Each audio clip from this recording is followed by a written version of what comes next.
The Bitcoin Group, the American original. For over the last 10 seconds, the sharpest Satoshis, the best Bitcoins, the hardest cryptocurrency talk. We'd like to welcome our panelists, Tone Vase from Brave New Coin. Hi everyone, coming to you live from Saigon, Vietnam. It's 5 in the morning and I had to cut my night partying short because I was not going to miss this episode for the world. Gabriel D. Vine from Future Rant. Hi everyone, it's 3:15 p.m. here in sunny, hazy Hollywood. I had to cut my Friday daytime partying short to join you guys.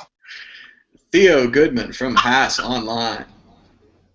Hey everyone, I had to cut my partying short from watching the European Cup soccer here in Frankfurt, Germany. Get down. Split, split, split, split, split, split. Ian DiMartino from Coin Journal. Hey everyone, just coming from Washington, D.C. It's about 6 o'clock here. And live on the phone, we have Professor Eamon Gunsara from Cornell University. Hi everyone, thanks for having me on board. All right, moving on to issue, and I'm Thomas Hunt from the World Crypto Network. Moving on to issue 1. Issue 1, DAO hacked. The DAO, a leaderless autonomous organization, was hacked yesterday with more than $50 million in Ethereum stolen. DAO token price dropped around 30% while Ethereum fell more than 16%. Plans are now being made to perhaps hard fork Ethereum to stop the attacker from being able to spend the purloined coins. Meanwhile, the DAO is in disrepair, having funded exactly 0 projects before losing 1/3 of its value. Professor Eamon Gunsara, your thoughts on the DAO hack? So it's heart-wrenching to watch. As some of your listeners might know, I was one of the people who called for a moratorium on the DAO soon after it went live, saying that there were a bunch of attacks that were possible, and the worst nightmare scenario that we were worried about has come to pass. Somebody logged in apparently and ended up using a particular interface on the DAO and emptied out about 2 million Ether, which is a substantial sum. So here we are today, and we have to find a way. It's really heart-wrenching on the one hand. On the other hand, let's not lose sight of the bigger picture. The bigger picture here, in my opinion, is the DAO was an enormous initial success. It got a lot of excitement around it. It taught everybody the notion of what a good smart contract could do. And there's, I think, a lot of potential, and people are seeing that potential. It's just that the particular instantiation of it has to really, it has to match the security properties one needs from such a vehicle. And this particular one wasn't good enough. So I hope that we can sort of, in some orderly fashion, unwind what happened, and then put ourselves on course for funding bigger, better things and for better smart contracts. Very good. Theo Goodman. Well, I think that it definitely has contributed to the feedback loop of pump and dumps, and we've seen now here is a dump. So a lot of panic was going on this morning in European time with Ethereum and DAO, and there was a big dump, and there was even on exchanges, they stopped trading, stopped deposits of DAO and Ethereum, and so on. I think that there's a lot of things you could say about this, but I think that the whole smart contract thing is something that has not been totally explored as far as so-called attack vectors. I mean, you could also look at them as utility vectors depending on what side you're on. I mean, why can't I make a smart contract to reward miners that opt in to not going along with the hard or soft fork, and I'll even reward them in Bitcoin. I'll just make a smart contract and says, hey miners, you you join this smart contract. I'll code it in Solidity or whatever coding language, Python, #2, Ethereum style, or whatever I need to do. And then, I just say, hey guys, you guys opt into this, and if you do, and the fork doesn't happen, then you get a big reward, and that reward is going to be bigger.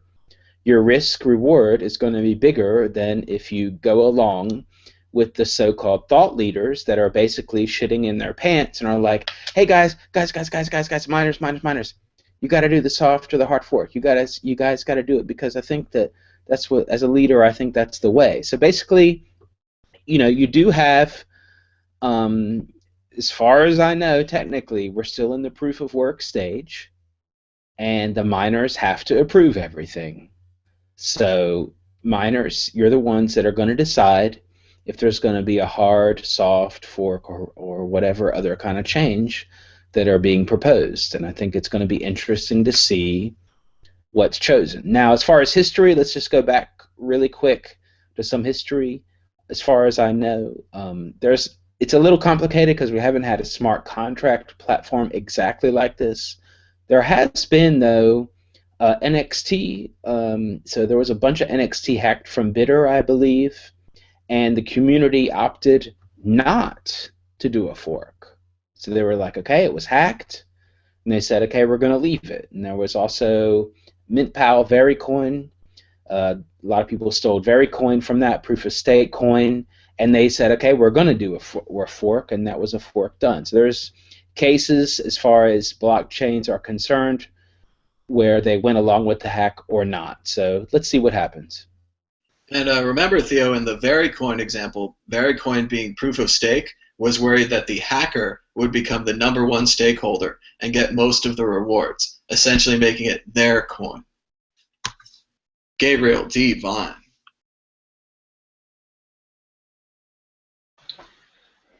First of all, I'd like to say it's really special having Professor Serrer on the show today. I think it's quite awesome. I've been following his work for a while, and I just really love all the work he's been doing. I believe it's over at Cornell. Is that right? Yes.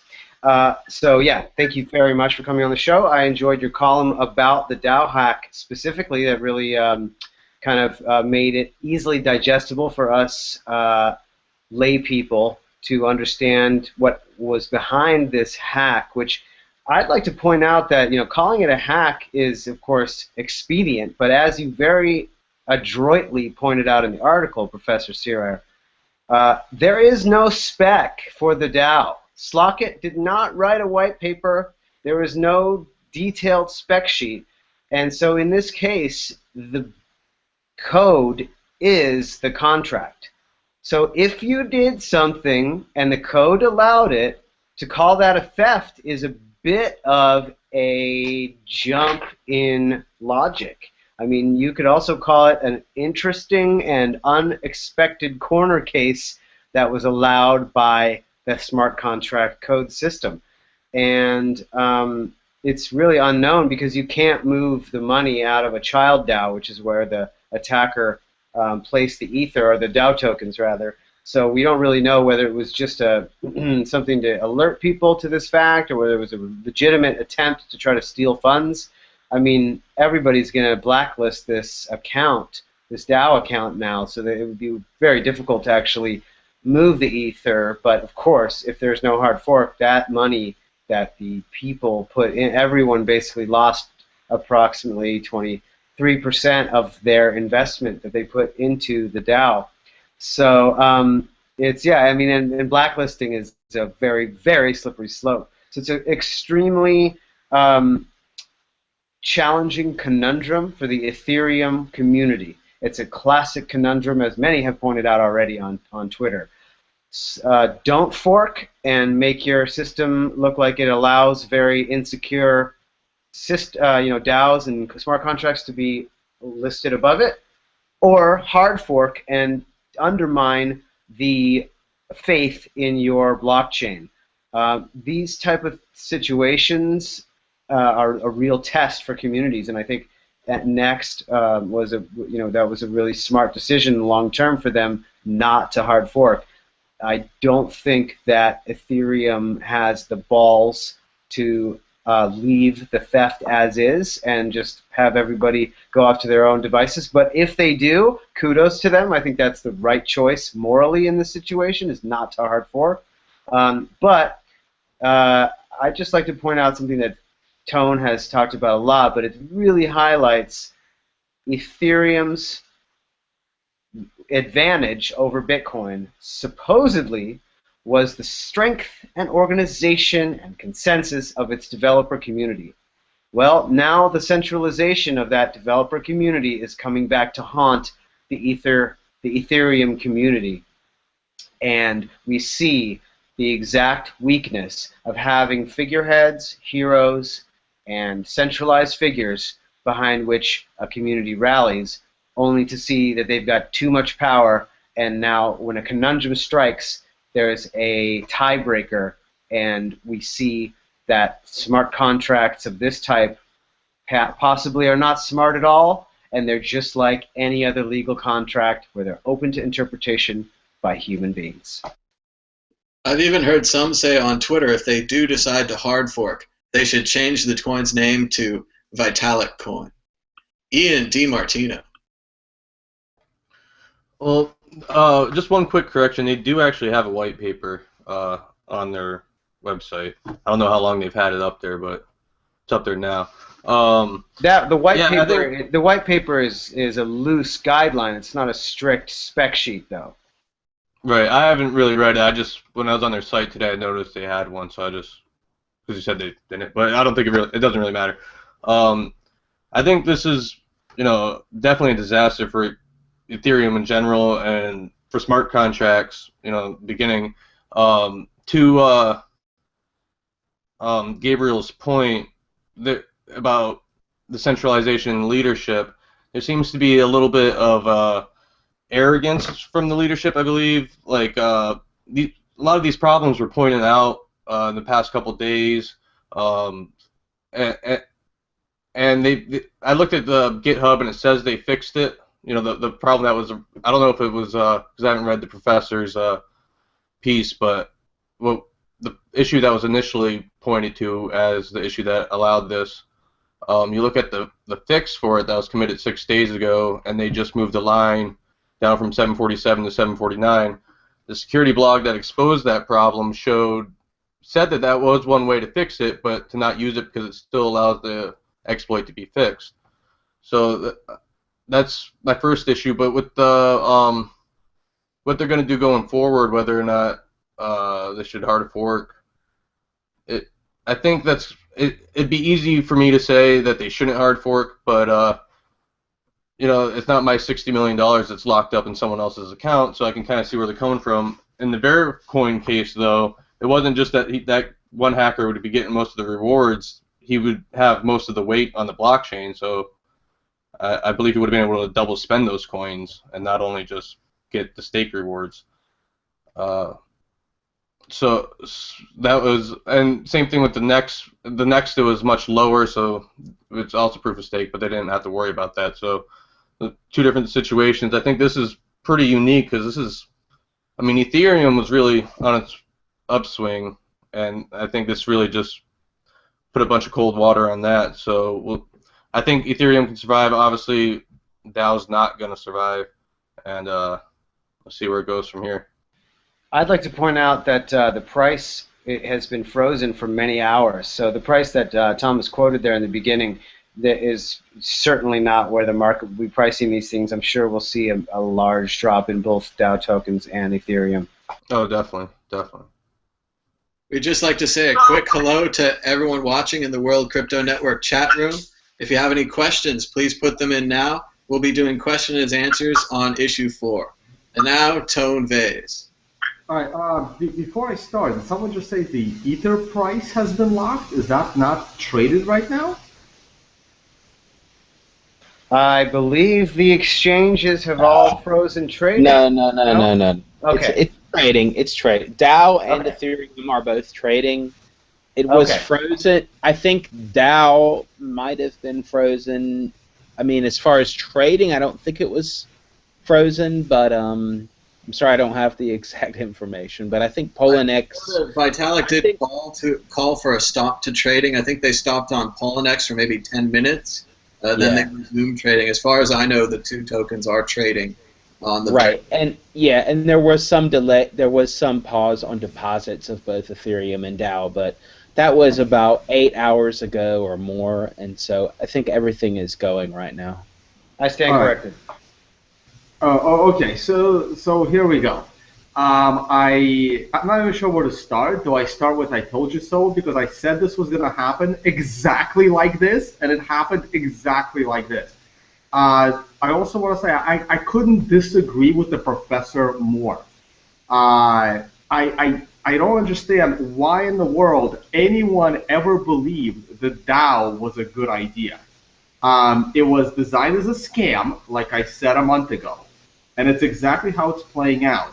It is completely unnecessary because even if you have smart contracts, and I'm okay with smart contracts. You have a self-executing contract, beautiful.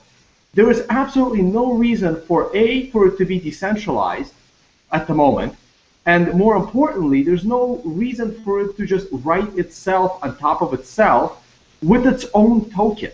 The whole tokenization is complete nonsense. So Ethereum is now, well, the DAO is obviously completely screwed. Ethereum is probably screwed, but as long as Vitalik is the god of Ethereum, people will believe in the god of Ethereum. So, oh man, it's like, I don't even know where to start. So they don't have any good options. Obviously, first Vitalik tried to hold trading. Again, completely ridiculous. This is what free markets are. So their options now are to try and freeze the hackers' funds, or to try and like hard fork, which means that it is not an immutable ledger. If they can just go ahead and just put the coins back. I think one of the wallets did this like 3 years ago, and it was just a death sentence for that wallet when it got hacked. But let's get to the regulatory side of things. This is the reason why we have regulation. I'm a big anarchist. I speak at anarchist conferences, and here's the thing. I'm a believer in regulation. What I am not a believer in is AML KYC. I am anti-AML KYC, but I'm a big believer in regulation. Just not regulating the people, regulating the institutions, and regulating the projects themselves. So going back to regulation for a second, who did this hacker steal this from? He didn't steal it from anyone. Because people voluntarily gave up their Ether, they gave up their private keys, and they put this thing in a smart contract. So I don't even want to call him a hacker. I want to call him a smart contract writer, who clearly was smarter than the programmers who wrote the DAO. Who exactly did this Ether get stolen from? Because if you read the CoinDesk article that explained the DAO, the creators of the DAO explained why the DAO was legal by not calling it a VC fund, by not calling it an organization, by not calling it an entity that is holding other people's money. So if you're not an entity, then you can't claim that something was stolen from you. They want it to be nothing. And now the Ethereum is locked up, it's been taken, and you have no recourse. This is absolutely no different than a Mt. Gox situation, where everyone is blaming Karpeles. Now, here's the other problem. Since you can't prove a negative, the creators of the DAO will never be able to prove if this was them that did this to take the Ethereum. And now they're pretending to give it back. Now, this is probably not the case, but guess what? Good luck proving it in court. Just like Mark Karpeles will never prove whether he orchestrated the hack of Mt. Gox and took the coins himself and is hiding it, versus a hacker got in and took them. Again, this is why we have regulation, but I am still anti-KYC AML, like it's nobody's business. Nobody needs to know who Satoshi Nakamoto is. Again, huge advantage where you don't have a central party. So I always expected the co-founders, the co-creators of the DAO to get arrested and get in legal trouble because they just created tokens out of thin air.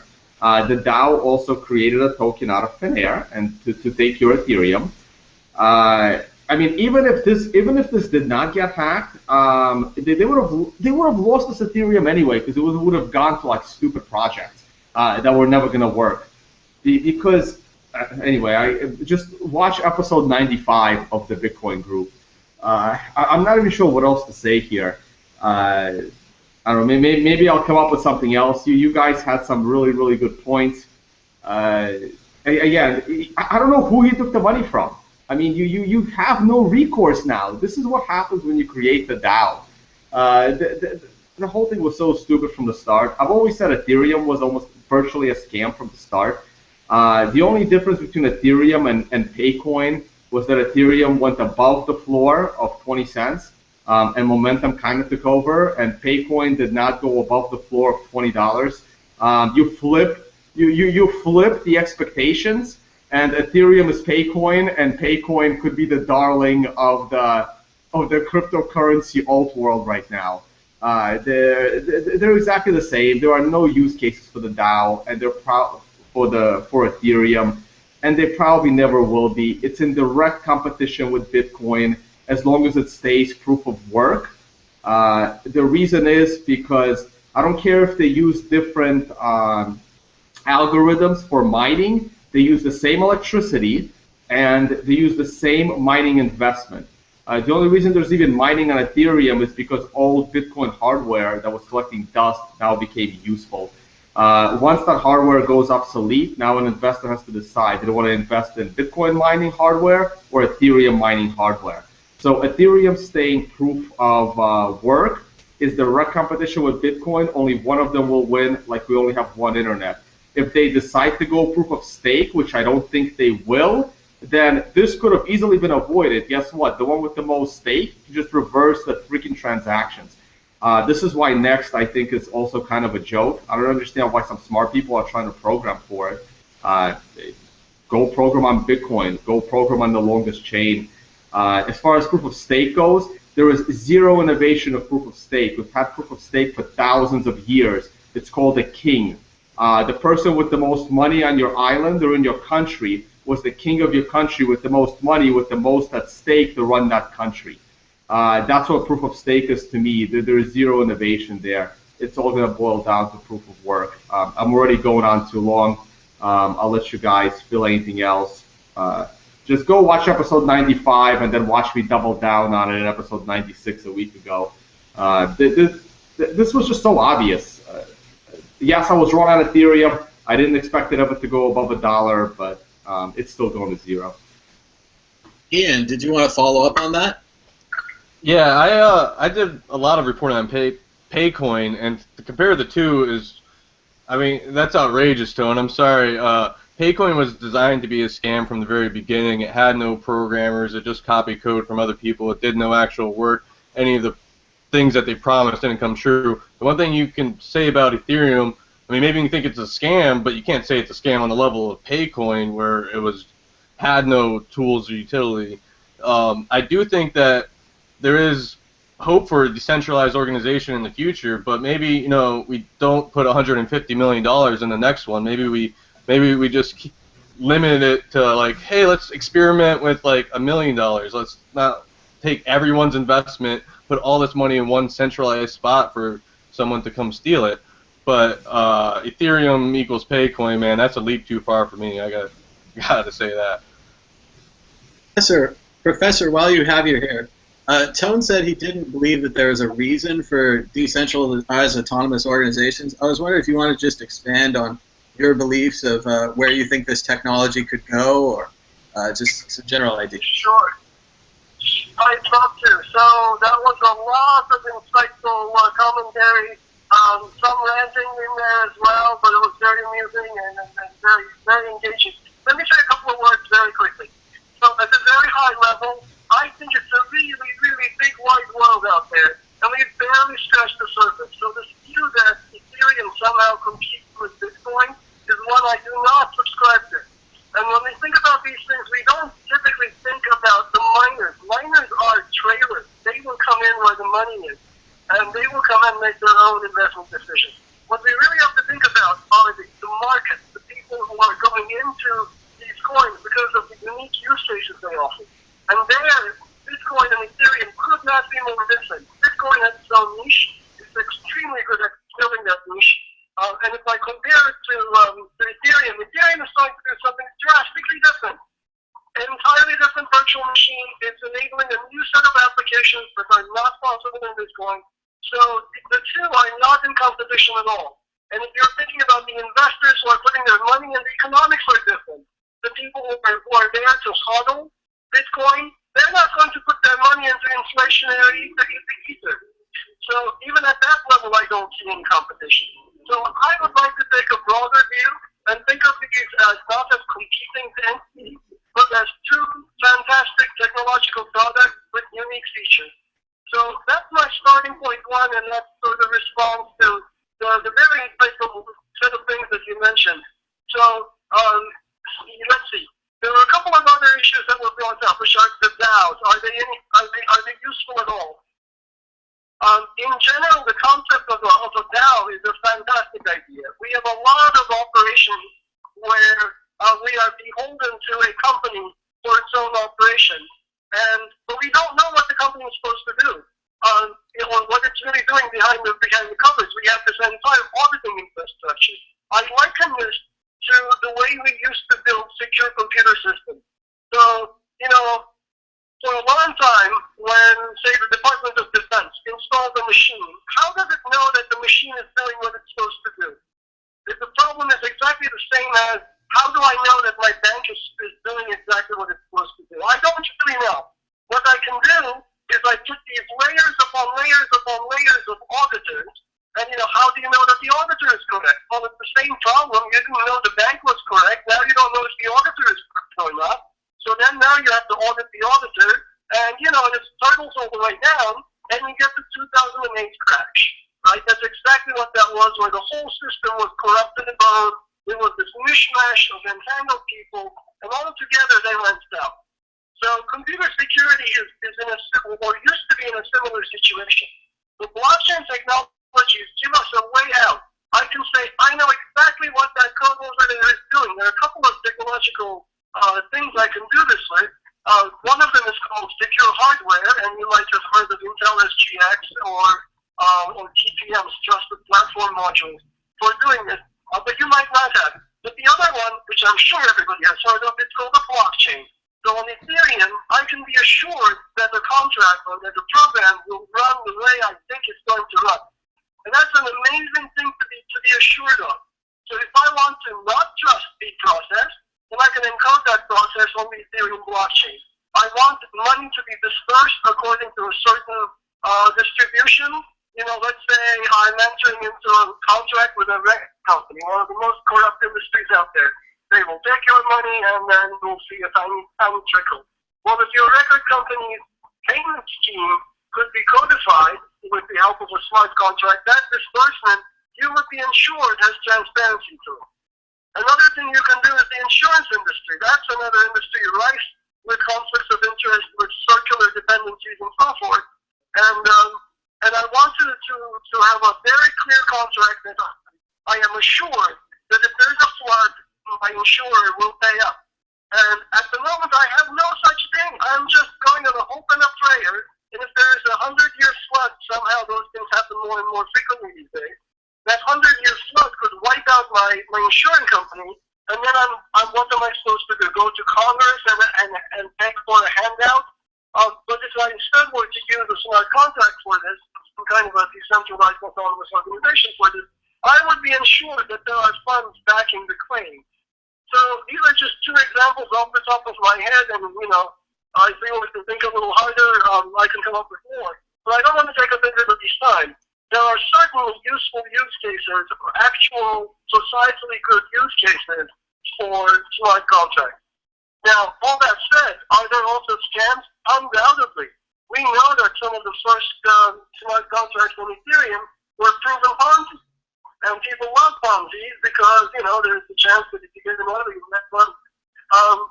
There were gambling operations, and they're not, they're fine. I'm okay with them, but some people aren't, but they're not very societally useful. Those kinds of things, they will also exist, and I think they're okay.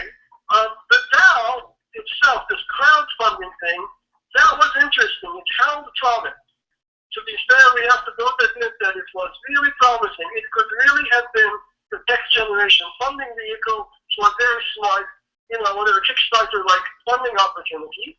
Or it could have turned into some kind of a Ponzi where it starts funding itself or investing in risky derivatives or whatever. And I didn't know how it was going to go. It was an interesting experiment, and I'm still going to find out. I think there will be a DAO 2.0. And finally, before I wrap up very quickly, let me mention that I don't think that this is the end of Ethereum at all. I think Ethereum is going to come out from this in a week or so, in 2 weeks or so, made much stronger as a result. They're getting a lot of press. They will get even more recognition, and everyone's going, what's a DAO? How does this stuff work? What can I do with it? Just like we are now. And that's an exciting thing. This is so cool, guys. Come on, like anybody should be able to see that there's suddenly the opportunity to build things that we did not know how to build before, to build programs that manage money. This is fascinating. I'm sick and tired of writing programs that paint stuff on the screen. How boring is that? And when you've got money, you can start to do affect actual change in the world. It's just a fascinating new world out there, and it's great to be at the forefront of it. Very good, very good. Thank you. I'm going to reply real quick. Again, I have to disagree with pretty much everything the professor just said, and all of the examples for the DAO and for smart contracts that were provided, none of them require a decentralized solution. Yes, you can write a smart contract to automatically pay out during a 100-year flood, but there is absolutely no reason for that to be decentralized. It would be much more efficient in a centralized system, and you can pay a fee to a third party to hold this smart contract and execute it during the event of a 100-year flood. I don't see any efficiency being brought to any of those examples. Yes, we do need smart contracts. Yes, it would be nice for automatic execution, but there is no reason for it to be decentralized nor Turing complete. That's my biggest problem with it. So I don't think Ethereum is bringing all that much new to the table. I don't think it brings an efficiency. I think it just brings an enormous amount of technological issues that could be exploited by having it decentralized and by having it Turing complete. Again, I'm all for smart contracts, but I haven't seen a single example that needed to be decentralized. Bitcoin was the innovation because all our payments, all our value transfer digitally is censored. It's all being controlled by governments. So decentralizing a payment is very, very important. What percentage? So if we say 95% of all payments are being censored or being controlled, basically any payment outside of hand-to-hand cash. When it comes to contracts, any contracts all over the world, what percentage of those contracts are being censored by governments? And the answer is very, very little, unless you're in a specific jurisdiction where your government doesn't allow certain contracts. So to me, the only reason to decentralize a smart contract is to prevent censorship. And those examples are few and far between, especially in the first world, which is why I maybe in the future when we have a complete tyrannical government like in 1984 book, we'll have a need for contracts to be decentralized. But right now, I don't think we do. So I'll end on that. If I can get in real quick, I don't think it's about decentralized contract. It's about decentralized organization, which is a totally different thing and could have potential. Like, you could have a charity that was decentralized and people voted on how every dollar was spent. I'd be much more apt to donate to that than to, the Red Cross or something like that. Ian, why do you need a decentralized organization? Because people need to be able to vote. Why can't you vote in a centralized organization? Why can't I vote where my taxes go? There is nothing stopping the government from allowing me to allocate my taxes like I allocate my 401k plan. I'd like to step in here. There absolutely is something stopping the government from doing that, and it's called regulatory capture. It's called fraud. and it's called factions, what they call lobbyists. Technologically, technologically, what is stopping the government or any charity from allowing you to just vote with your money? Yeah. What was stopping people that had Ethereum to donate Ethereum directly to the projects that they liked instead of putting them in the DAO and letting the curators choose where their money goes, and now their money has been locked up by a hacker? What was stopping all of these Ethereum people from holding on to their Ethereum and just donating it to projects that they liked? I'll tell you what, it's laziness, just like representative democracy. Not everybody has the time to research all that, and so they'd like to give their money to somebody central to make that decision. That comes with counterparty risk, and now we're seeing that all play out. So I mean, they're free to, like you said, they're free to give their money in, and that's why you don't consider it a theft, because they were free. They didn't do their due diligence, which hardly anybody in the entire world can. But the fact that they didn't recognize that they needed to do that research, and that if they were taking a huge risk by placing their money in this software system, and to say that it's actually a theft is not quite right. It's kind of skating over the truth, which I agree about. I'd like to say that I agree with Professor Sirer about the potential for decentralized autonomous organizations in the future to be amazing society-changing things. I don't think we're there yet. We still need to build up a lot more tools, and that's something that Tone alluded to. And Tone, I think that you have too much faith in governments. They have shown themselves to be untrustworthy, and they have shown themselves to be setting up authoritarian police state-style things, even in the West, even in the United States and Europe and Australia. These things are happening, and we're heading in that direction. And so, I agree. I agree 100% with that. Guys. Hey guys, I just want to say that I mean, this kind of comes down to a few critical points. One critical point is oracles, and another critical point is just humans. I mean, in like the example from 2008 about the crash or whatever. There were people that knew that was going to happen. There were people that knew that things were totally fucked. But either one, they didn't care, or two, they said something, but nobody cared at the timing. So at the time when they gave that information, they didn't care. So if any DAO or decentralized thing is relying on any information that is inputting into the DAO from a human, a centralized place, then they're going to have that risk in it, regardless. That's right. I think that it's really important. That's an important distinction. That's a thing now, and I mean we're not seeing that exactly now, but we're seeing that in the sense of you have the so-called leaders of Ethereum or DAO curators or whatever you want to call them, saying, hey guys, I think that this is the best way. Soft fork, hard fork, or whatever. Hey, if those ways have merit or not is another discussion. But the fact is, you have these outside, non-decentralized human elements saying this is the way, and the miners have to decide if that's okay or not, if that's a risk-reward that they're willing to take. So I'd like to point out that that's not the only type of smart contract. That's not the only type. There's internalized smart contracts. Of course. Yeah, but how are you going to... Definitely. But I can game that too. I mean, we're all humans here, right?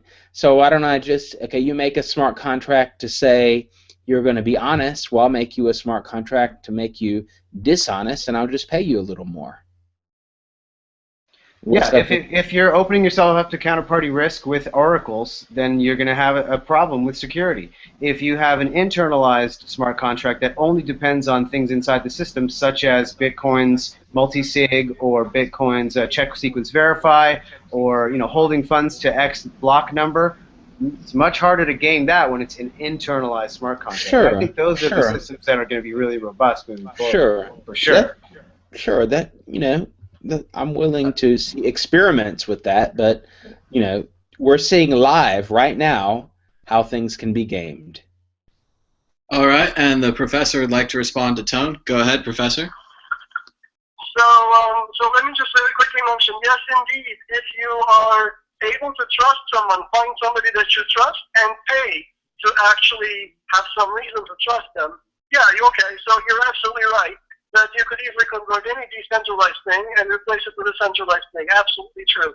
But if you look at how much people have to pay for that service, it's often very high. If you look at the amount of percentages overhead that hedge funds trim, for example, and you compare that to how much the DAO was trimming, you will find that the DAO is an enormous win. It was trimming 0%. All of the winnings go back to the investors. There is no middleman in the middle to take a cut. So from an efficiency perspective or from an economic perspective, there is a huge argument to be made. The second issue, so you kind of dismissed that and you went on to say, well, it's only in the case of avoiding governance and avoiding governments and avoiding regulation. I think that was a false choice. I believe that the efficiency gains are pretty strong. I agree, though, that any smart contract is open to Oracle issues. But this is not very different from any company. Companies are also, Bloomberg could send a bad message and crash a market today. And Bloomberg acts as essentially an Oracle, and therefore they have to be diligent and so forth.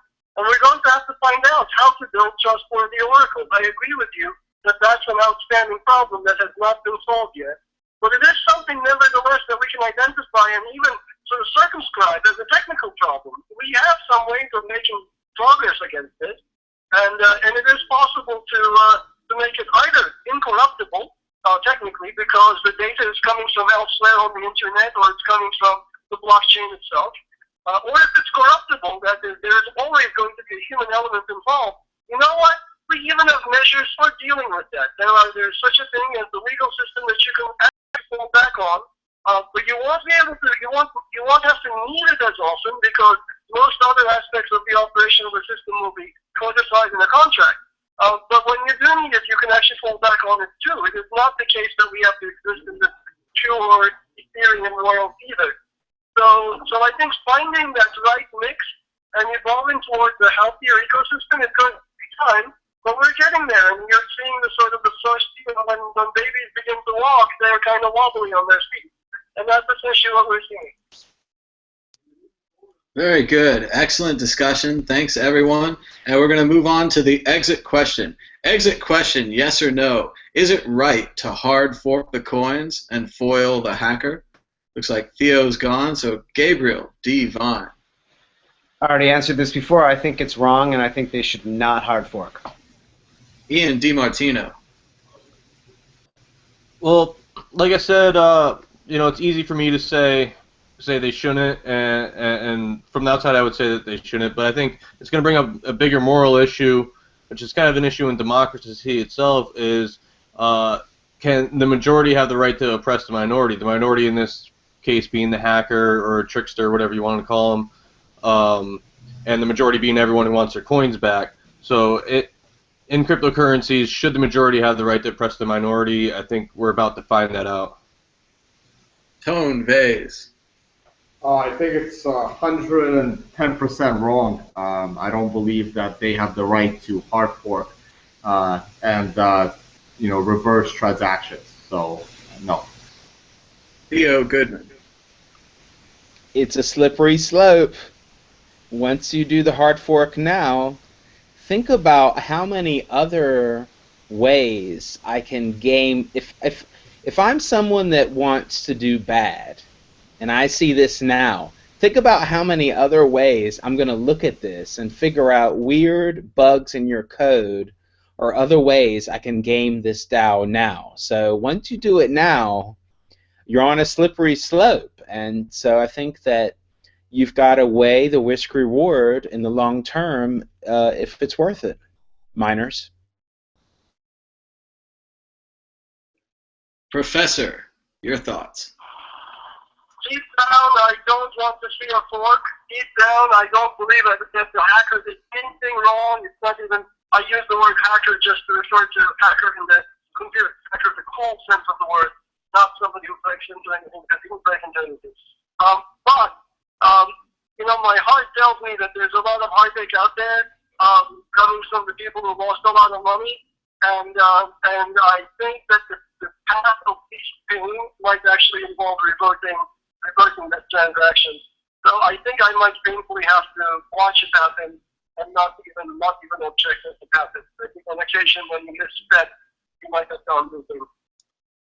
All right, thank you. I agree.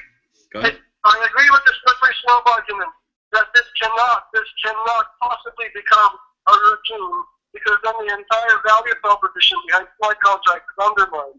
So this has to be an exceptional, one-time only in the beginning kind of a thing, and then with extreme prejudice, we do it just once. All right, very good. Thank you very much, Professor, for joining us. Everyone can follow the professor on Twitter at EL33TH4XOR. Elite Hacksaw! Say it right. Elite Hacksaw on Twitter. All right. Thanks for joining us. Thanks so much. We'll talk to you soon. Thank you very much for having me. Have a good day. Bye-bye. All right, moving on to issue 2. Plug back in.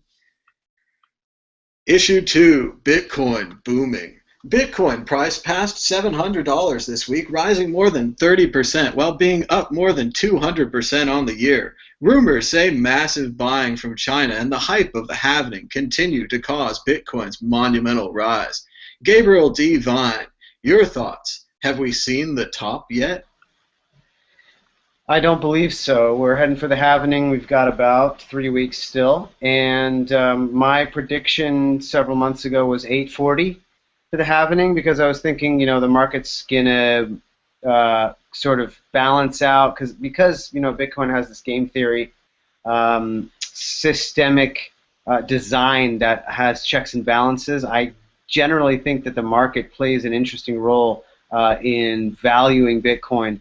And my prediction was that we would approximately double in price from a few months ago, which is about 400 for 425. So that makes 850, because if the block reward is going down by half, then the market's going to make up the value there. That's kind of specious, though. I mean, I don't have any hard facts. It's just my kind of off-the-cuff prediction. So we're heading directly for it. At this rate, will definitely pass 850 or 840. So who knows? I mean, I think we're definitely in a very, very bullish phase until the halvening, and then the halvening's going to happen, and nothing will happen because it's just that miners doing business behind the scenes, and they sell a lot of their coins, in dark pools anyway. So I think nothing's going to happen, and then everyone's euphoria will go away, and there will be a bit of a dip, and then we're going to see the real effects of the halvening happening over many months as the supply dries up and people really want to get more coins and can't, and then we're going to see possibly the next Bitcoin bubble. Ian DiMartino.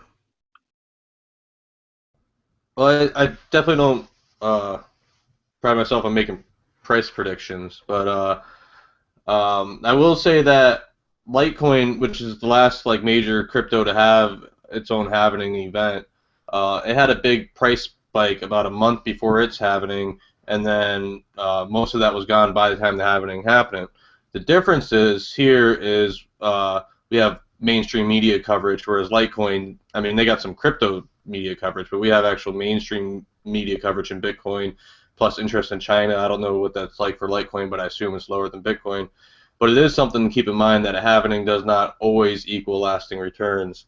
But that said, I'm still very bullish. I think we'll be at 1,000 by the end of the year.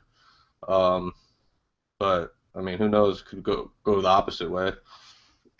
A good warning, but still bullish. Tone Vase.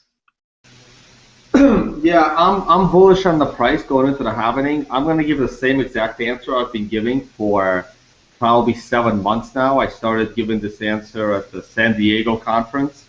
Kyle Torpy was there. He wrote an article about our panel with Brock Pierce. And my answer then is the same as my answer now. And miners would ramp up gear and try to get every last 25 Bitcoin block they can, because they know that the reward is going to go down, and they don't know if their operations are going to be cost effective after the halving. I also expected miners to ration their coins. As a small business owner myself, the most important thing to me is consistency. I want to know what my projected revenue is and what my expenses are. If you know for a fact your revenue is going to be cut in half, but your expenses are not going to be cut in half, you need to ration those coins and then sell them. So I've been expecting, going into the halving, less coins being sold by miners than, let's say, last year. And after the halving, they will sell more than 12.5 coins per block. Again, that's just my personal speculation. As a business owner, that's what I would be doing. So that's why they ramped up all that power. So I am expecting I'm not expecting big rises in hash rate after the halving, because the miners will kind of keep it steady. They already used up that bullet, or that gun, I guess, before the halving to get the last big blocks. And they will see whether their operations are affordable. I expect some smaller miners This to rise in the shut Bitcoin down. price. Yeah.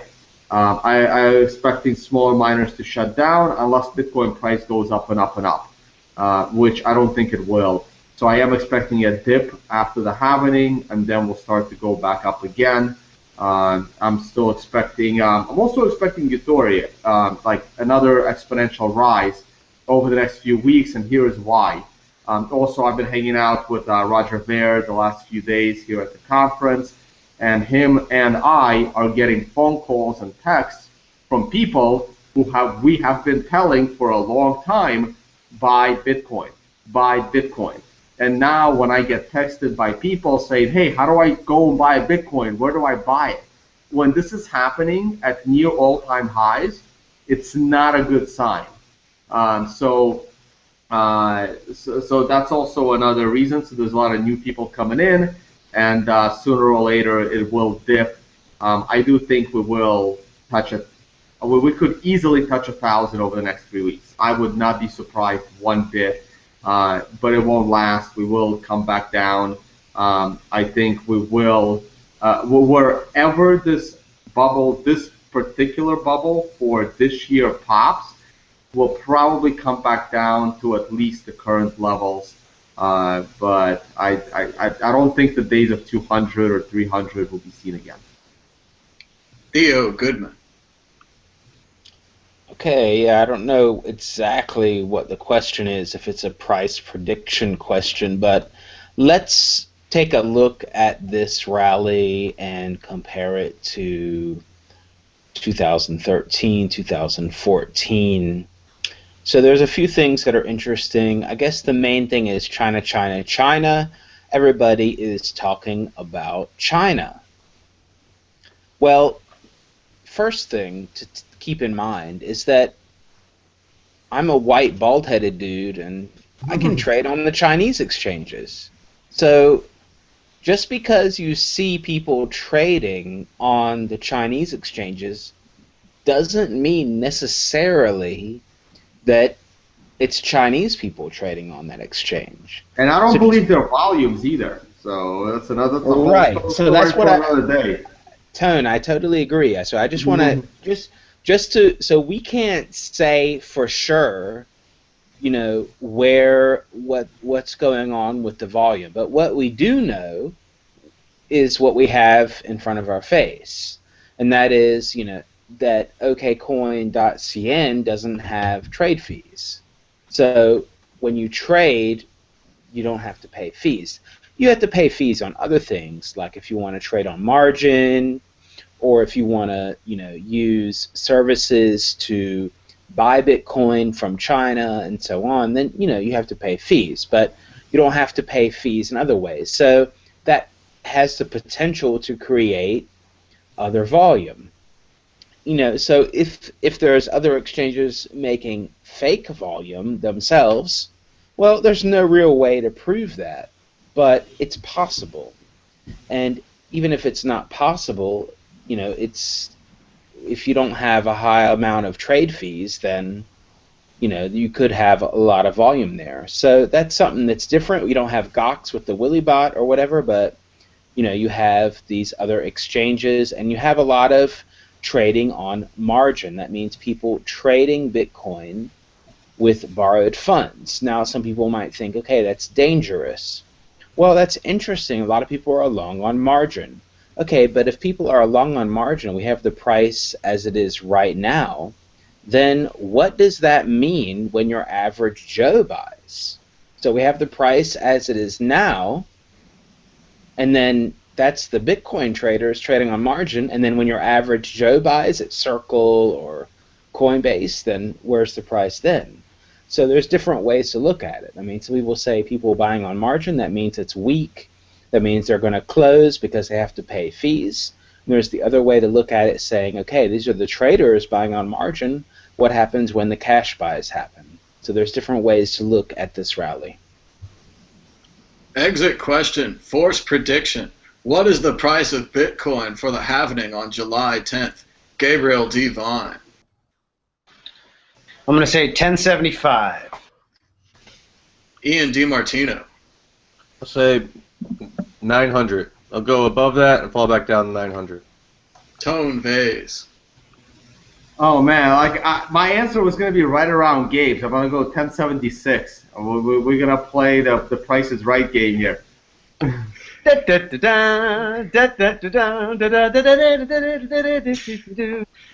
Theo Goodman. We're going up, I think. I'm not going to say exact price. $3,000. Issue 3. Oh wait, we have the plug. Hold on a sec. I'm ready for this. Bitcoin price up? Suddenly feeling very rich? Why not add to that richness with savings? Shop at purse.io and save 15% off Amazon. So if your Bitcoin went up 30% and now you're going to save 15%, well, that's a whole lot of savings. Now you're catching on. Spend Bitcoin, save money at purse.io. Issue 3. The Canadian Central Bank denied plans to launch a Canadian cryptocurrency, aka CanadaCoin, a digitalized version of the Canadian dollar that would allow Canadians to buy, sell, and hold the world's first government-backed cryptocurrency. The bank says CanadaCoin was only a test project, a proof of concept undertook with the R3 banking consortium. But it obviously does raise the question, should Canada create their own cryptocurrency? Ian DiMartino. Sorry, I didn't know I was going first on this one. Yeah, should they? I mean, like, should the government just? That's too broad of a question. I mean, will they do it? Probably never. The Bank of England head of finance, or the governor of the Bank of England, whatever they call him over there across the pond, stated, he was talking about their distributed ledger project, and he's talking about a potential currency. And one thing that he brought up that I never had thought of before, because we see it as an advantage, but banks would potentially see it as a disadvantage, was the removal of friction. If there was ever a bank run, investors would be able to get their money out too quickly, which, and it would go through the bank. Whereas usually stock markets crash, you want to move your stocks back into cash, it might take like 2-3 days for that to happen. Without that friction, all the stockbrokers could be moving out of the stock market within an hour using Canadian coin, and so that's something that would turn them off, and it seems pretty counter to anything that we do with Bitcoin. Not even like just philosophically, just how cryptocurrencies work. It removes friction, so I don't know how we would ever solve that problem. You can never put everything back into the box. Pandora learned that one.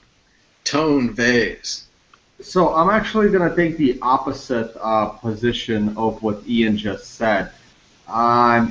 Again, right, using the word crypto for these government currencies, I'm not sure what that means, right? Because cryptography, okay, fine, it's secure, but that doesn't mean anything, right? We have digital currencies, So just like the Canadian dollar, just like the U.S., even more so than the U.S. dollar. So the U.S. dollar, as far as the first world, developed world goes, the U.S. dollar is probably the least digital currency there is because U.S. dollar has way too many cash, in-person, physical cash paper transactions. Canadian dollar isn't as useful outside of Canada. So I would say there is a higher percentage of digital Canadian transactions than there are physical cash transactions. Now, does Canada want to go fully digital, so eliminate paper cash? Of course they do. There's three reasons for this, and I've mentioned this on my presentations. One of them is they can set any monetary policy that they like, and people have no recourse. You can't withdraw from the banking system if there's no cash. The other reason is psychological, like in events of like Greece and Cyprus. If there is no cash, there's no long lines at ATMs because there are no ATMs. So psychologically, you don't have these pictures of queues for cash. You can distribute it. And the third reason is it's all about taxes because every single human is a tax evader in the eyes of the government. That's why they can't fix all of our problems. So if all the money goes digital, then according to them, no one will be able to evade taxes. Now, the reason why I'm going to go the opposite of Ian is because if everything is digital and there is no this 3-day lag, it will not speed up the withdrawal from the system because at the flip of one, by commenting out one line in the code, and the government will have this line at the flip of a button, they just freeze everything. Like the 3-day settlement is actually completely irrelevant in the grand scheme of things. I've mentioned before when I said that the T0 project wasn't really amounting to much. And the reason that the 3-day settlement is kind of irrelevant, the only people that the 3-day settlement affects is people with less than $25,000. Because if you have less than $25,000 on the American markets, then you can't day trade. Basically, you can't like enter a trade and exit like 3 hours later. You need more than $25,000 in your account, and that's due to the 3-day settlement rule. So as long as you have more than $25,000 in a trading account, the 3-day settlement doesn't affect you at all. In fact, you never even take the stock anyway. It's all digital on their end. So if the government goes digital, they will just hold the entire system at the flip of a key. So you exit the system would actually be impossible, not faster. It would be impossible. Now, are the government going to go to a crypto system where the person has full control of their money, like in the case of Bitcoin with their own private keys? I don't think that's ever going to happen. So I'm not even sure why that's in the discussion. I'll hold there. Another bonus of eliminating cash is you don't have those pesky pictures of people carrying around wheelbarrows full of cash after inflation. Correct. That's the same. The ATM picture. Yeah, that's pretty much the same. I just want to point out. Ian, go back in. Yeah, I didn't really take a stance on whether or not they should make a cryptocurrency, so you can't really take the opposite stance as me. Oh no! Ian, I was talking specifically about what you said that people would exit faster during a crash. That was just my view is they wouldn't be able to exit at all. Right, and I agree. And like if it was actually created, that's probably what would actually happen. They would have some sort of shut off switch.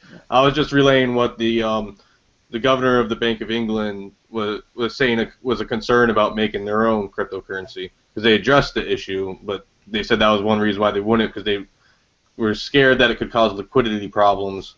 Right. Well, yeah. If they allow people to hold on to their own private keys, but that's the question, right? It doesn't matter whether they go crypto or not. The question is who's holding the private key. That's the real question that needs to be asked. Not whether they're going to a digital currency. They already have a digital currency, so they make it cryptographic. So what? So that means they won't be really hacked. But the government doesn't get hacked. They'll just print more. So it's the question boils down to who's going to hold the private key. That's the beauty of owning the printing presses. You can always print more. Theo Goodman. Well, there's been some interesting points raised. There's more than one point. So before we get started with all kinds of crazy conspiracy and speculation, hats off to whoever got the Canadian government in their marketing funnel and whoever consulted them to get a whole bunch of money. Damn, you got the Canadian government to get on blockchain. I hope you're rich now, and I hope you can go chill in some like island or whatever. But as far as the points that everyone else brought up besides that, besides selling the Canadian government that they need blockchain for some kind of thing, I mean, yeah, it sounds cool. And if I'm a government worker, then I want to be on the cusp of what's cool, and I don't want to miss out. I'm going to FOMO because, if I have the ability to FOMO and I'm going to get, disciplined for not FOMOing, then I'm going to FOMO and I'm going to go in and I'm going to go on the blockchain token coin crypto thingy, and I might not understand what all that means, but I might do it. And there's another aspect. Okay, so about the private keys. Okay, that's cool. I might, let's say that Theo controls his private key and he's in Canada. Well, let's say the Canadian government says, Theo, you can only buy things if you use that private key. Well, they're just tracking me everywhere, basically. So every time I'm in Canada, you're only allowed to if you're going to buy anything in Canada, you can only use that private key to sign every single transaction. Then I have full control of what Theo's doing because it's on the Canadian blockchain. And there we go. Then I have full control, and we're calling Alex Jones, and that's how it is. So, I mean, there's just different ways to look at, why they want to do it. I think it's more of the first one, that some marketing person and clever salesman got them to buy into that, but there could be an inkling of, hey, wait a minute. I mean, Canada, as far as I know, they've already done away with pennies. So fuck that. Let's go the next step. Let's just go full blockchain. And, we're already, kind of European socialist style. Let's just make it so you have to sign every transaction with your private key, that we know exactly what you bought, and if that's okay for you to buy. And that's it. End. It's an excellent point, Theo. We should be congratulating R3 for another impressive test project. And I do think that Andreas Antonopoulos should be paid a 10% finder's fee for the impressive speech he gave to the Canadian Senate. Gabriel D. Vine. This is an interesting... it's an interesting development, I would say, that nation states, who are, of course, the ultimate entrusted third parties, everyone, unwillingly leases out their ability to enforce contracts and all manner of other rules in society to this unlicensed entity. I don't see the government having a license. The Constitution and the Declaration of Independence don't cut it for me these days. But the government is an example of precisely the type of institution that cryptographic systems like Bitcoin and like distributed autonomous organizations that are being proposed, that not ones that exist so far, but Bitcoin is sort of the first one. They're meant to disintermediate these folks.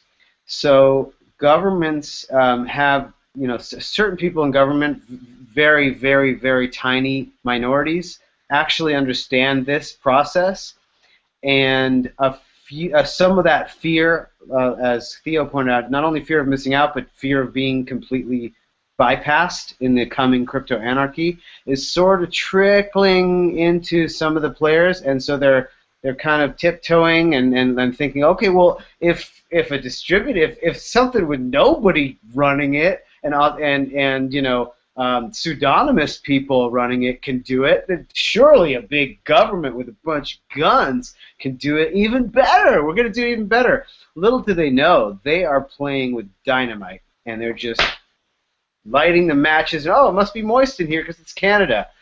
One of these days, it's going to blow up in their faces, and you're going to see one of these coins launch. There's going to be a Swiss coin, or an Aurora coin gets picked up by corrupt socialist centralized system. So one of these coins is finally going to launch, and you're going to see everybody sell it like a hard fork right into Bitcoin. And it'll be really, really interesting. All of these projects are really bullish for Bitcoin because the more liquid they are, the faster they are, the more third parties they disintermediate, as Ian pointed out, the faster all that value can suddenly and shockingly shunt into a distributed currency and completely destroy the tax base and monetary control that any government has over its population. So watch out. Coming. Good points, Gabe, and it goes well into the exit question. Exit question: which country will create an officially backed cryptocurrency first? Ian DiMartino. Well, I guess if you had to put money on it, say Canada's ahead of the race right now. So that's what I'll bet Canada. Tone Bays. I'm gonna go with Singapore, Hong Kong. Theo Goodman. Liechtenstein. Nobody's ever heard of it, but No, that's a good answer. Good answer. I like that. exactly, because it's not far away from Zug, Switzerland, and it would probably get some kind of crypto thingy, whatever token thing before the rest of Switzerland will. Gabriel D. Vine. I think Canada is a lumbering giant, and Liechtenstein doesn't have enough developers to make it happen, so I'm going to say Estonia. The correct answer is Switzerland. They're sneaky. They're hiding in mountains. They'll surprise you. And now on to issue 4, which we're going to try a little question and answer. We used to have a great system that Google gave us of question and answers, but as you all know, the Google giveth and the Google taketh. So we don't have that anymore. So, Theo, do we have any questions from the group? And if you're watching now, go ahead and write in some questions. That would help us out a lot. Yeah, I'm asking them right now, and I forewarned them that I'm going to ask later because I can't keep up with the chat. Thanks a lot for everybody. But if you have questions now, they're on about a 10-second delay, or I don't know. Oh, hey, Theo, I wanna comment on Estonia real quick. Estonia is a good guess. I like that. No,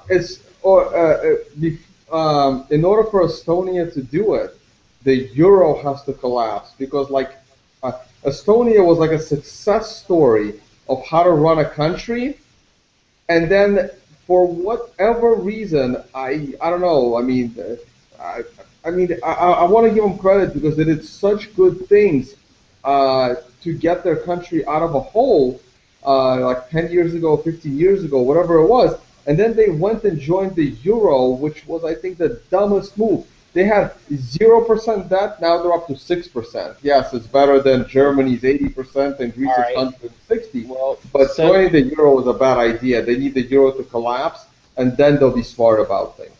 Okay, well, I like Estonia, everyone that's from Estonia, and I've actually visited there. It's a cool country to visit, and they've got some cool islands in the Baltic Sea. But besides that, questions from our chat. Actually, panel, what do you think the impact of the Brexit, or the potential Brexit, of the exiting of Britain from the Eurozone, could have an impact on Bitcoin? Let's go down the line. Gabriel D. Vine.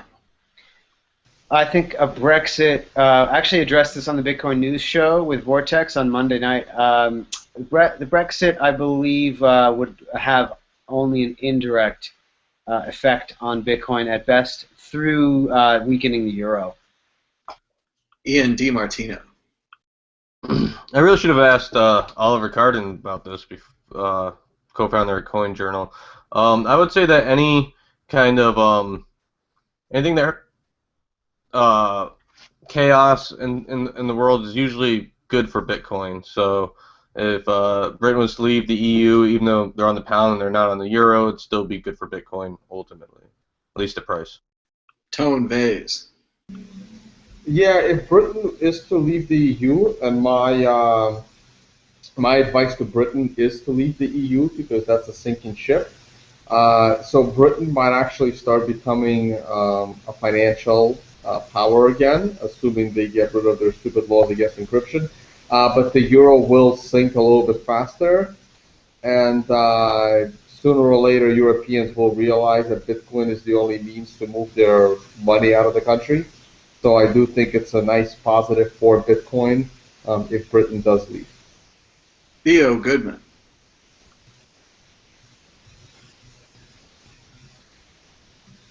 I'm very busy with our users in the chat. As far as, I think that I don't see a direct impact on Bitcoin as far as the price and everything, except that everybody's waiting. So what I think is that it's just another thing that creates uncertainty, especially with this new attack. So there was an attack on a member of the Labour Party, and he was stabbed. And this is kind of creating some even more uncertainty as far as the whole vote.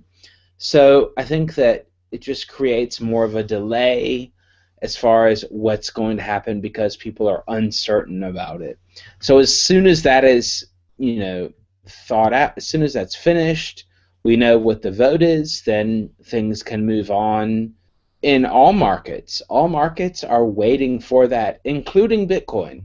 Now, of course, Bitcoin, I think it's affected probably a little bit less than some other markets, but I think people are also waiting to see what happens about it. So that's the basic impact it has. Now I'm going back to our chat, ladies and gentlemen. Just a little more.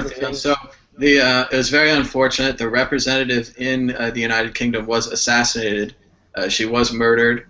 It was a very unfortunate situation. Yeah, that is really unfortunate. I don't want anyone to get killed as far as according to their political beliefs or whatever. That's ridiculous. No matter what you think about Britain staying in the EU or not, and I think that's going to basically make it, whether you like it or not, it's going to make it so Britain stays, because people are going to look at that and say, okay, this crazy person that didn't want Britain to leave killed this person, and now we have to vote that they stay. And I think that's probably going to be the outcome, so that's my prediction.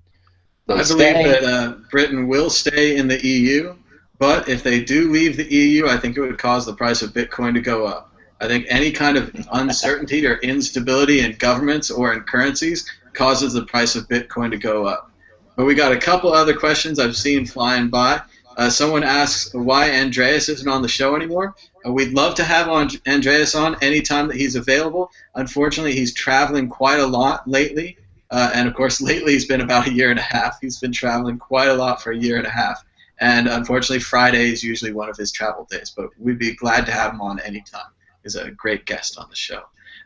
People are also asking why Theo looks so thin these days. We were told earlier Theo's been kickboxing, even got kicked in the face today. Good job, Theo. Keep on it. Okay. We're showing your face to see if they can see the red mark. We'll see if we can get some analysis on that later. No, it's okay. All right. Let's see. What else have we got here? Any other really good questions? I think we've done a lot of talking today. I like this question that I read earlier. I don't remember exactly who asked it. I think it might have been Dan something. How much do you have to pay experts to analyze smart contracts? That's an important cost. If you're launching a smart contract system, obviously Slockit did not spend enough, if they spent anything, to get their system, the DAO, audited properly. I think that's a particularly tough question because it's a future question. Because what is a smart contracts analyst? Well, part of it is computer science. You got to be a programmer. You got to read code. Another part of it is more of a legal, ethics, logic question of smart contracts. But I'll let you guys talk about it. We'll just go Okay, I backwards. think okay. Yeah. Hold on. I got a really easy answer. Okay, if you guys want to analyze smart contracts, then you just come to the Bitcoin group. You hire us, and we'll analyze your smart contracts. Bam, you got it. You know, Yeah, we're I'll, putting together a big PowerPoint presentation. We're gonna slam you, and it's only going to cost you $30 million. Yeah, I'll comment on this real quick because I didn't want to keep going that question early on when the professor mentioned it, that it would be cheaper. I don't think it would be cheaper, just like the question right there just asked. Because if you do have a third party executing these contracts, I mean, they're responsible for it. They could be liable if they don't execute it properly, not to mention their business goes away. And on top of that, having these DAOs, I mean, look, I don't like lawyers as much as the next guy, but unless your DAO has some kind of a built-in arbitration system, and they're not even thinking about that part, it doesn't really work. I mean, you still need arbitration. I mean, yes, I don't believe that everyone can sue, you know, when you spill your own coffee on yourself and it was hot. I think that most law cases are ridiculous, and also, a lot of copyright law needs to go away before we can even get there. Like again, I'm anti-copyright law. I'm for trademarks. I like trademarks, but I'm anti-copyright. I'm anti-intellectual property protection, but I'm for copyright. I know Ian will disagree with me on that. We've had these debates in the past. But again, a lot of these things need to be addressed before you can even consider having these Turing complete smart contracts. Where I don't think we'll get to them in my lifetime. So I personally think, I mean, if you want to throw your money away at these things, go ahead. I'm not going to. Remember what Shakespeare said: to ensure tyranny, the first thing to do is to kill all the lawyers. A lot of people leave off the first part of that quote. Actually, there's a because he said it so long ago, Thomas. Back then, the only people that had lawyers were like the kings and the government. So the correct statement to that is the first thing we do is kill all the prosecutors. If he was to say that today, that is what he would say. Not the lawyers, but the prosecutors. Interesting. Ian, did you have a response to what Tone said? I mean, I'm not sure what specific part you think I disagree with. I mean, I'm pretty anti how copyright works today. I've been downloading stuff kind of illegally from my computer since I was like 8. But the question about was about how much you're gonna have to pay for smart contracts. I think that is a pretty important question because, like Gabe said, you know, you're potentially gonna have to pay a computer programmer and a lawyer, or maybe just computer programmer. I think in order for it to work, we're gonna have to see some sort of marketplace where maybe there's like prefab contracts that have already been worked out. But you know, I can't potentially see a use case right now. Maybe there'll be one, you know, that I can't foresee right now. I didn't foresee the DAO, which obviously was a big, huge failure. But like as a concept or whatever, people were obviously interested in. So yeah, I think the only way it works is if there's some sort of marketplace where you have prefab smart contracts people can use or companies can use that have already been vetted. Otherwise, it's just paying 2 people instead of 1. And remember, there will be other DAOs. But we're about out of time here, so I'd just like to go through. Does anyone have a story of the week or a prediction? We're going to start left to right, so we'll go Theo Goodman. Yeah, my story of the week is the Theo DAO. You can invest right now. Just tweet at TheoG_, and we've got a really crazy DAO with all kinds of smart contracts. Now, story of the week, I mean, we covered the stories of the week, the DAO, the Bitcoin price, definitely a story of the week. How can we overcome that? So I think story of the week is European Championship in soccer and the Copa America Championship in soccer. I hope all of you are taking a break from the Bitcoin crypto world and doing something else in life besides that. Gabriel, divine. I actually didn't have one, but then I just read on the comments that PlayStation is joining Steam and accepting Bitcoin, so that sounds like a good story of the week to me. Very good. Welcome to Sony. Ian DiMartino. I don't have a particular story, but just like to say one last thing about the DAO while I'm here. If you're making an analog to digital currencies, the DAO might not be Bitcoin. DAO might be DigiCash. So there could be huge innovations that we can't even imagine right now that make it more feasible. It could be 5, 10 years down the line. It could be completely different from what we're seeing right now. Like I said, this could be their DigiCash or their e-gold and not their Bitcoin. Tone Vase. I'll try and make kind of prediction. So it's not that much of a prediction on the limb, as most people know, listen to me and watch my tweets. I'm not on the big block. I'm more of a small block guy. I mean, I never really needed to see a reason for blocks to go up.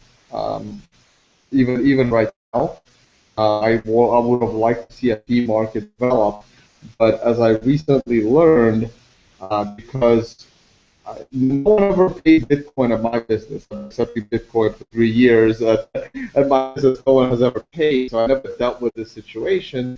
But as I learned from Roger after talking to him, that if you have a wallet that constantly intakes transactions, so if you have, like, let's say you're selling something for $10 in Bitcoin and you're getting a lot of traction, and your wallet has collected a few $1,000s worth of Bitcoin in these $10, $20 transactions, and then you go to move this $3,000 worth of Bitcoin in one transaction, you're not paying that 10 to 15 cent fee. The suggested fee is like $10 to $30 or something like that. So I actually have no idea because I never experienced that. So that is a big fee. And something like that could cause the core developers to at least bump the block size, even if it's a stopgap. Let's say go to 2 megs, even before SegWit is released or Lightning. So I do see a bump in the block size in the very near future. They'll have to, because transactions like that shouldn't come with fees that high. But if you have a lot of inputs before you have your first output, it creates a large kilobyte size transaction that requires a larger fee in order to get completed in the next block or in the next few blocks. That's something I learned that is new, and I did not factor that part into my my advocacy for smaller blocks. So that's starting to sway my mind a little bit. Obviously, I just saw Gavin Andreessen tweet for infinite block size, and that's just ridiculous. But a small bump wouldn't be too bad in the very near future. Very good. And finally, a story of the week. Totally unrelated to Bitcoin, but I thought it was really poor form of the NBA to suspend Draymond Green. It may have affected the entire NBA Finals. Suspending him from Game 5 led to a situation where Cleveland won Game 6, and now we're going to Game 7 right here in Oakland, over the bridge, and hopefully the Warriors can pull it out and turn this around, but it's starting to look like the NBA is very fixed. It hasn't looked this fixed since around 2001, 2002, when the refs were rigging games for the Lakers to win and the Sacramento Kings to lose. Do you think we can replace Adam Silver with a decentralized commissioner? I think we could replace him with a smart contract. Yeah, right. He would be Exactly.